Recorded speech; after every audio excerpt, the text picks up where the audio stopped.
Welcome back into the Bettor Half Hour. The big guy is in the studio, two-time ACC Defensive Player of the Year, former lottery pick of the Bucks, once caught a 200-pound tarpon, Tampa's own John Henson. What's up, baby? How you doing, man? Man, you know, we're just hanging out. You look good in this set right here, man. Thanks, man. I'm getting a little too comfortable, okay, you know what I'm saying? For sure. But NBA is full swing right now. We're almost halfway through the season. All-Star break is right around the corner. And the talk around the MVP, will Jokic get number 3? Is that something that you would sprinkle on, currently plus 350?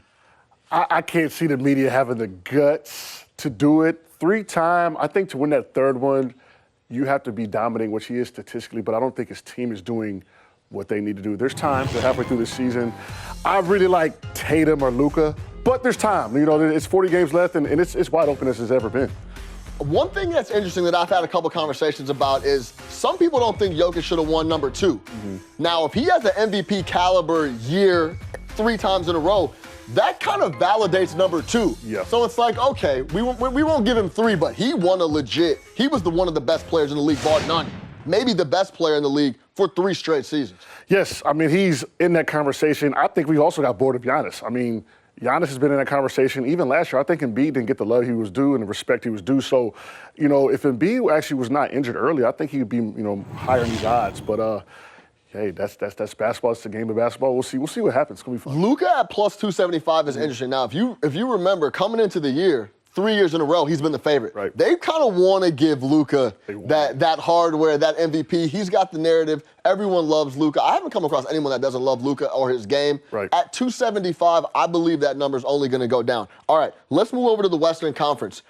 You betting on the Memphis Grizzlies to win the West at plus 550. That's a fluffy number. It's a great number. The Grizzlies have a good system, as I've said before. They've had a great system.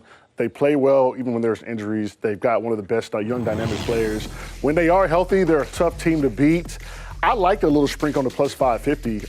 I do think, however, the Clippers are going to surge. And then, you know, with the Warriors only being 4 games out of number 1 spot, if Steph gets back and they make a stretch run, Klay had 50, who knows how they're going to look.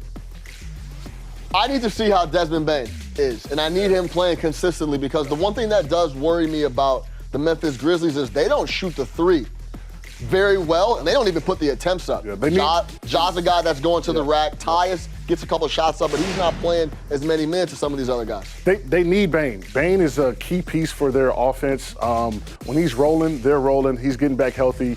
He's trying to get back kind of in rhythm. As a shooter, that's kind of a tough thing to do, but, you know, he's coming back right in time, and they're going to work him in. How can the Clippers be hanging out there at plus 450 when Kawhi Leonard plays twice a month? How is that possible?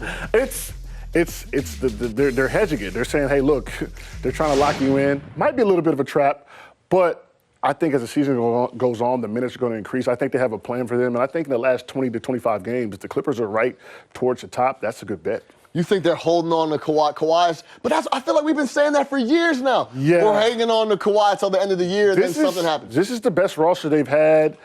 This is the healthiest they've been the last couple of years going into the home kind of final stretch of these games. So I like the Clippers to kind of surge up the rankings as Kawhi and PG get more healthy and play a little more together. What about the Warriors being the favorite? Steph is still not back in the fold. He's going to be back. They have shown flashes that they could play pretty well without him. We saw Klay go for 50-plus the other night. Draymond is still Draymond, still making an impact. Jordan Poole, when not turning the ball over, which he has been doing quite a bit, has shown he could fill it up on the offensive end. Do you agree with them being the favorite? I like that because they're holding steady right now. They're in, I think, the 8th spot, 4 games out of first. Jordan Poole's getting his rhythm. He's getting his confidence back. When Steph does come back, I'm going to be interested to see what they do for Jordan Poole because he's clearly a better player as a starter. Coming off the bench, he's way less effective. So hopefully this time he getting his points and getting to score a lot more, get a little confident. When he goes back to the bench when Steph comes, they can start filling it up. And I think they have a chance to, really win the Western Conference. Yeah. All right, we're done talking about the West. Let's talk about the East. You putting your money on the East winning the NBA championship, minus 120, minus 125, depending on where you're looking. This was a tough one because you just don't know how the West is going to look in the last 40 games. But if I had to put my money on a conference today, I'm probably going to go the East. You've got Giannis, you've got Tatum, the Nets are surging. You've got teams, you've got Philly that's looked good as of late. I like the Eastern Conference for now. Minus 125, almost even money. They feel the same. I actually really like this spot at minus 125. We're talking about the Celtics, we're talking about the Nets, and we're talking about the Bucks. I really think the Bucks need to go add another piece. I think they've gotten a little too comfortable with Giannis just showing up every night, putting up 55, 60 points, rebounds, assists, and doing what he does. Now, if I could get 125 and I could package up the Celtics, who right now are missing Udoka, but the Nets, 16 of 17. If I could get all three of those squads at minus 125, the West does not scare me like the East does. The Bucks, they got rid of PJ Tucker.